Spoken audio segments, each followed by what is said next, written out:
Hi Hi, good friend. Morning. Good morning. இன்னைக்கு Monday morning. So ஃப்ரெஷ்ஷாக start பண்ணலாம் இந்த வீக்கை, எப்பயும் போல சோம்பேறியா இல்லாமல். இன்னைக்கு வந்து கோஸ் கூட்டு பாவக்காய் ஃப்ரை. பாவக்காய் ஃப்ரைல வந்து ஒரு பாவக்காயை மட்டும் நான் வந்து நல்லா டீப்பாக ஆயிலில் பொரிச்சு எடுத்துப்பேன், ஏன்னா எனக்கு பாவக்காய் ஃப்ரை பிடிக்காது. இன்னைக்கு காலையிலேயே எனக்கு டங்கு ஸ்லிப் ஆகுது. ஸோ கோஸ் கூட்டுக்கு பார்த்தீங்கன்னா கோஸ் வந்து நேற்று நைட்டே அம்மா வந்து கட் பண்ணி வச்சுட்டாங்க. தக்காளி, வெங்காயம், பச்சை மிளகாய், கருவேப்பிலை, பூண்டு, கருவேப்பிலை, இதுக்கு வந்து பருப்பு வந்து துவரம் பருப்பும் போடலாம், பைத்தம் பருப்பும் போடலாம். நான் வந்து துவரம் பருப்பு தான் வந்து மஞ்சள் போட்டு வேக வச்சு வச்சிருக்கேன். ஜீரகம் எதுவும் போடுறோமா? இல்ல கடுகு. நான் வந்து வெங்காயம் போட்டதுக்கு அப்புறம் தான் வந்து பச்சை மிளகாய் போடுவேன். ஓகேவா? இதுல பச்சை மிளகாய் போட்டுரு. இல்ல தண்ணி வேற இருக்குது. அடுத்து பூண்டு என்னைய சொல்லவே விட மாட்டா, பேச விட மாட்டா. அடுத்து கருவேப்பிலை.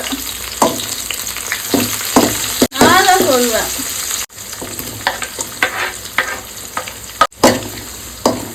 as usual வந்து வெங்காயம் வந்து தாளிக்கிறதுக்காக கொஞ்சம் வச்சாச்சு. இது வந்து நல்லா வதங்கி வரணும். எத்தனை தக்காளி கட் பண்ணி வச்சிருக்கேன்? 2 குட்டி குட்டி தக்காளி. வெங்காயம் எத்தனை கட் பண்ண? 1. தக்காளி காய் என்ன போடணும்னா கோஸு. இது ஒரு பெரிய சைஸ் கோஸ்ல வந்து அரை கோஸு. ஆமா, இது கலரி விடுறதுக்கே பெரிய ஸ்ட்ரென்த் வேணும் போல. இப்போ இந்த கோஸ் வந்து சிம்ல வச்சு இன்னும் கொஞ்சம் நல்லா வதங்கி வரணும். அது வரைக்கும் நம்ம என்ன பண்ண போறோம்? பாவக்காய் கட் பண்ணணும். உப்பு வந்து எப்பவுமே வதங்கினதுக்கு அப்புறம் தான் போடணும், ஏன்னா நம்ம ஃப்ரெஷ்ஷாக போடும்போது நிறைய குவான்டிட்டி இருக்குமா, அப்போ உப்பு வந்து அதிகமாக போயிடும். இந்த மாதிரி வந்து எனக்கு எக்ஸ்பீரியன்ஸ் இருக்கு. ஃப்ரெஷ்ஷாக இருக்குன்னு சொல்லி நான் வாரி போட்டு அப்புறம் வதங்கினதுக்கு அப்புறம் பார்த்தீங்கன்னா தத்துணுண்டு ஆயிடுச்சு. எதில் அப்படின்னு பார்த்தீங்கன்னா கீரை பொரியல்ல. எல்லாமே வந்து கொஞ்சம் வதங்கி வந்தாதான் அதோடைய குவான்டிட்டி தெரியும். கரெக்டாக அந்த டைம்ல வந்து நம்ம உப்பு போடலாம். சிம்ல வச்சு கொஞ்ச நேரம் குக் ஆகட்டும். அங்கே பார்த்தீங்கன்னா தண்ணி கொதிச்சிருச்சு. ஸோ அரிசி போட்டாச்சு. நான் வந்து இன்னமுமே வந்து கரண்டி வச்சு தான் போடுவேன், ஏன்னா எங்கே அதில் இருக்க சுடு தண்ணி என் கையில் பட்டுருமோ அப்படின்ட்டு. பாவக்காய் வந்து நல்லா எலசா இருக்கு. எலசா இல்லை அப்படின்னா அந்த உள்ள இருக்க விதையை வந்து ரிமூவ் பண்ணிட்டு தான் பண்ணுவோம். இப்போ எலசா இருக்கிறதுனால அதுக்குள்ள வந்து விதையே வந்து தெரியாது. இந்த மாதிரி இருக்கும்போது ரொம்ப நல்லா இருக்கும் பாவக்காய். அதை விட ஒரு பாவக்காய் மட்டும் எனக்கு டீப் ஆயில் ஃப்ரை பண்ணி கொடுப்பியா மாட்டியா? இது பண்ணி தரேன். Okay, done. அப்புறம் ஒரு ஆம்லெட்டு எனக்கு பிடிச்ச மாதிரி போடணும். ஆம்லெட் எப்படி போடணும்? வெங்காயம், மஞ்சத்தூள், பச்சை மிளகாய், அவ்வளோதான். குட்டம்மாக்கு தக்காளி வந்து நின்றுட்டிங்களா? சாப்பிட்டாங்க. இல்லை மேலே ஏறி உட்கார வைக்கிறது வந்திருக்காங்க. ஓகே, கதவு திறந்ததுனால ஓரளவுக்கு வந்து கோஸ் வெந்து வந்துருச்சு. கோஸ் வந்து வதங்கி வந்துருச்சு. கேபேஜ் தேவையான அளவு வந்து உப்பு சேர்த்துக்கலாம். உப்பு கம்மியாக இருந்தால் கூட பிரச்சனை கிடையாது. ஒரு 1.5 கிளாஸ் அளவுக்கு தண்ணி சேர்த்தாச்சு. இது வந்து நல்லா கொதிக்கட்டும். நல்லா வெந்துருச்சா? வெந்துருச்சு. இப்போ என்ன பண்ணுறோம்னா இது கூட இவ்வளோ பருப்பு ஓகேவா? கொஞ்சமாக ஊற்று ஃபஸ்ட்டு.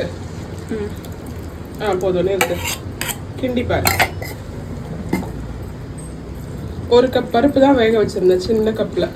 ஓகே, இப்போ பருப்பு போதும்னா? இல்லை பத்தாதுல்ல. கரெக்டாக ஊற வச்சுருங்க. ஒன்றுக்கு அளவு தெரியணும் அப்படின்றதுக்காக தான் தெரியும், செக் பண்ணுன்னு சொல்கிறேன். சரி அறிவு கண்ணு நிறைய எல்லாமே ஊற்றியாச்சு. இந்த கழுவி கூட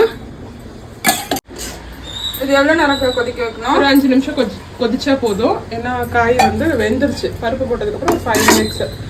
இந்த கப்பில் தான், இந்த குட்டி கப்பில் தான் வந்து 1 கப் அளவுக்கு துவரம் பருப்பு எடுத்திருந்தேன். கொதிக்கட்டும். கொத்தமல்லி வந்து இது முடிஞ்சதுக்கப்புறம் இந்த கொத்தமல்லியை வந்து அதை தூவிடும். அப்புறம் ஃபைனலாக தாளிப்பு கொடுத்துட்டு தூவிடணும். அடுத்து வந்து இதுக்கு தாளிப்பு கொடுக்க வேண்டியதுதான். எண்ணெய் ஊத்துன்றா நானும் ஊத்திட்டேன்ற செவுட்டில் அன்னைக்கு காதே கேட்கல. ஊற்றிட்டேன்னா உடனே கடுகு போடணும். அது நல்லா புகை வந்துருச்சு. ஒரே பிரச்சனை தான், சண்டை தான் கிச்சனில். இதுக்கு தான் ஒரு ஆளாகவே. ஆமாம். இதுல போட மறந்தாச்சு. ஸோ அதனால பச்சை ஸ்மெல் வரும். அதனால நான் இதில் போட்டுக்கிறேன். அவ்வளோதான். இப்போ ஆஃப் பண்ணிடுவா இதை? ஆஃப் பண்ணிடு. இதையும் ஆஃப் பண்ணிடுறேன். ஆஃப் பண்ணிடு. வந்து இது இதோட கலந்துக்கிறேன்.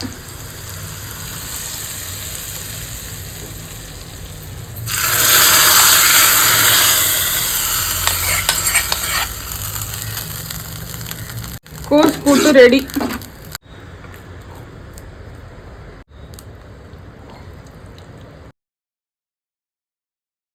கடாயில் வந்து ஒரு டீஸ்பூன் எண்ணெய் ஊற்றிட்டு பாவக்காயை வந்து நல்லா வந்து ஃப்ரை பண்ணி எடுத்துக்கலாம். ஃப்ரையில் வதக்கி அடுத்த பக்கத்துலேயே வந்து புதினா சட்னிக்கு ஒரு டீஸ்பூன் எண்ணெய். இந்த பையன் சிறகடிக்கும் பையோ. எங்க பையுக்கு ஒரே ஒரு நாள் தான் பழக்கப்படுத்தினேன். ஏன்டா பழக்கப்படுத்தினேன்னு ஆயிடுச்சு இல்லக்கா. கால் கடுக்க வந்து நின்று இருக்கா. இங்கேயே நின்றுட்டு இருக்காப்பா. கால் டீஸ்பூன் சூடானதும் குறைவா வந்து சீரகம், அடுத்து உளுந்து, 2 பச்சை மிளகாய் கீரி சேர்த்துக்கணும். ஒரு துண்டு இஞ்சி. ஆத்தாடி கையிலே அடிக்குதுடாயம்மா. பூண்டு. இது வதங்கின உடனே ரஃபா கட் பண்ண வெங்காயம் அதுவுமே வந்து கொஞ்சம் வதங்கட்டும்.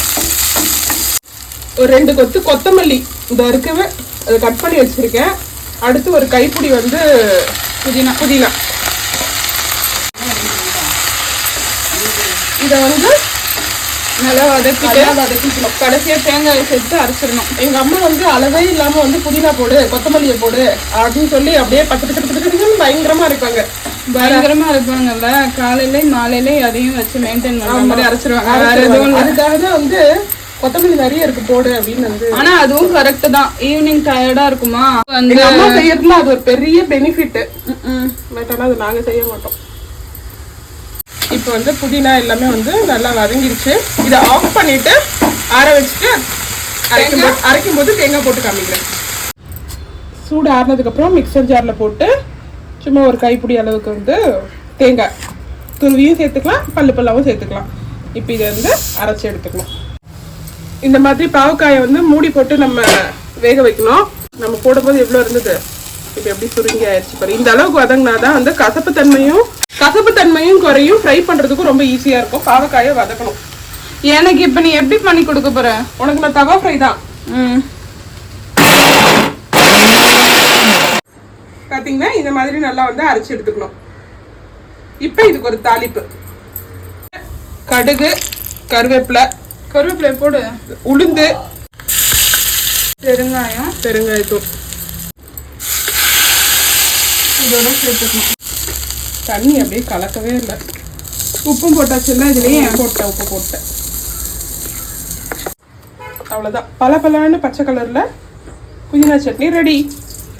நீ ஸ்டிர் ஃப்ரை பண்ண போறேன். இதில் பண்ண மாட்டேன். இதை மிக்ஸ் பண்ணிட்டு அப்படியே தவால போட்டுருவேன். ஒரு டீஸ்பூன் குழம்பு மிளகாய் தூள், தேவையான அளவுக்கு உப்பு. உனக்கும் அம்மாக்கும் இதுலயே அப்படியே பண்ணிடுவேன். வெங்காயம்லாம் இல்லையா? அதுவுமே அம்மாக்குமே எனக்குமே வெங்காயம் கிடையாது.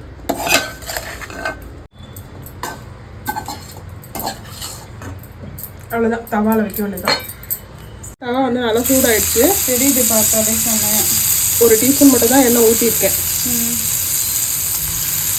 எனக்கு மட்டும்தான் சிம்மில் வச்சுட்டு அப்படியே குக் பண்ண வேண்டியதான். போதும். எண்ணெய் இல்லாத இடத்துலலாம் போடுறேன். அதுக்காக போடாமையே இருக்க முடியுமா? போகும் எண்ணெய். நான் திருப்பி போடுவேன். எந்த காலத்தில் ஒரு 4 நாளா எந்த காலத்தில் வந்து போதும் எனக்கு இது. பாவக்காய் வத்தல்லாம் போடலான்னு இருக்கேன்டா. பாவக்காய் வத்தல், பச்சை மிளகாய் எல்லாமே போடலான்னு இருக்கு. Good job. எப்படியும் அதில் பின்னாடி என்ன வேலை வாங்க போகிறேன். இதெல்லாம் வேலை பார்க்க மாட்டேன். ஜாலியாக தான் உட்காந்து வைப்பேன். மேலே போய் அந்த அனலில் உட்காந்து வைக்கிறதே பெரிய வேலை. ஆமாம், அது எல்லாமே நானே பார்த்துக்கிறேன். இப்போ வந்து எனக்கும் அம்மாவுக்கும் எண்ணெய் ஊற்றிட்டு எண்ணெய் லைட்டாக கடுகு. கடுகு நல்லா பொரிஞ்சிருச்சு. இப்போ வந்து இந்த பாவக்காயை மொத்தமாக அதில் போட்டாச்சு. இத்தினூண்டு வந்து இவளுக்கு போதுமா, ஏன்னா முட்டை ஆம்லெட் வேற போடுறதுனால இதே எனக்கு போதும்னு சொல்லிட்டேன். அதனால மற்றதெல்லாம் நானும் அம்மாவும். இந்த மாதிரி பண்ணும்போது நல்லா கிறிஸ்பியா வராது, கொஞ்சம் சவுக் சவுக்குன்னு இருக்கும். இந்த மாதிரி பண்ணும்போது கிறிஸ்பியா வரும், அதுதான் டிஃபரன்ஸ், வேற எதுவுமே கிடையாது. நான் வந்து ரெடி ஆகி வந்துட்டேன் ஃபைனலி. பொறுமை பொறுமை பொறுமை, நிதானம். போதும். ஆல்ரெடி வந்து எருமைக்குட்டி மாதிரி இருக்கேன். எல்லாமே வந்து எடுத்து வச்சுக்கிட்டியா? ஆமா ஆமா, சாதம் எடுத்து வச்சாச்சு. அடுத்தது கோஸ் கூட்டு. பிரேக்ஃபாஸ்ட் வந்து வீட்லயே சாப்பிட்டு கிளம்ப வேண்டியது தான் இல்லையா? ஆமா. Okay, everything finish. இதுக்கு மட்டும் ஒரு முடியை காணும். இது ரெடி ஆயிட்டா? எல்லாம் ரெடி ஆயிட்டு. டிஃபனுக்கு இட்லியும் புதினா சட்னியும். டேஸ்ட் எப்படி இருக்குன்னு சொல்லு. நல்லா இருக்கும். நீ பார்த்த உடனே நான் பகீர்னு ஆயிடுச்சு. இல்லை, சம்திங் இஸ் டிஃப்ரெண்ட். மேபி உப்பு இல்லைன்னு நினைக்கிறேன். கண்டிப்பாக உப்பு ரொம்ப கம்மியாக போட்டுருந்தேன்.